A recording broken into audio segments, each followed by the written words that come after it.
3 years later, rifts developed within the conference owing to the political, regional, and ideological differences. Affection of the party leadership grew disenchanted with the Abdullah's leading toward the Nehru and the Congress and his secularization of Kashmiri politics. Consequently, Abbas broke away from the National Conference and revived the Old Muslim Conference in 1941 in collaboration with the Mirwais Yusuf Shah. These developments indicated fissures between the ethnic Kashmiris and Jamiat, as well as between the Hindus and Muslims of Jammu. Muslims in the Jammu region were Punjabi speaking and felt closer affinity to the Punjabi Muslims than with the Valley Kashmiris. In due course, the Muslim Conference started aligning itself ideologically with the All India Muslim League and supported its call for an independent Pakistan. The Muslim Conference derived popular support among the Muslims of the Jammu regions and some were from the Valley. Conversely, Abdullah National Conference enjoyed influence in the Valley.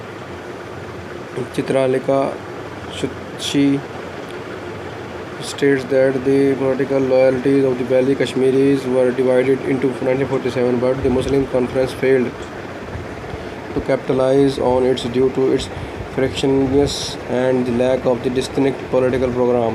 In 1946, the National Conference launched the Quiet Kashmir movement, asking the Maharaja to hand the power over to the people. The movement came under the criticism from the Muslim Conference, who charged that Abdullah was doing it to boost its own popularity, waning because of his pro-Indian stance.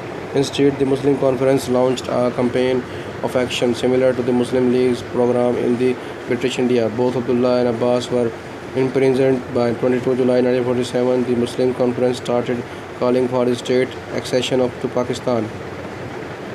The Dogra Hindu of Jammu were originally organized under the banner of Ali Al Jammu and Kashmir Rajya Hindu Sabha, with the Prem Nath Dogra as a leading member. In 1942, Balraj Madhok arrived in the state as a pracharya of the Rashtriya Swayamsevak Sangh (RSS). He established branches of the RSS in Jammu and Kashmir and later in the Kashmir Valley. Prem Nath Dogra was also the chairman of the RSS in the Jammu. In May 1947, following the partition plan, the Hindu Sabha threw in the support to the whatever the Maharaja might decide regarding the state's status, which in fact meant support for the state's independence. However, following the communal uphealing of the partition and the tribal invasion, its position changed to supporting the accession of the state to India and subsequently full integration of Jammu with the India.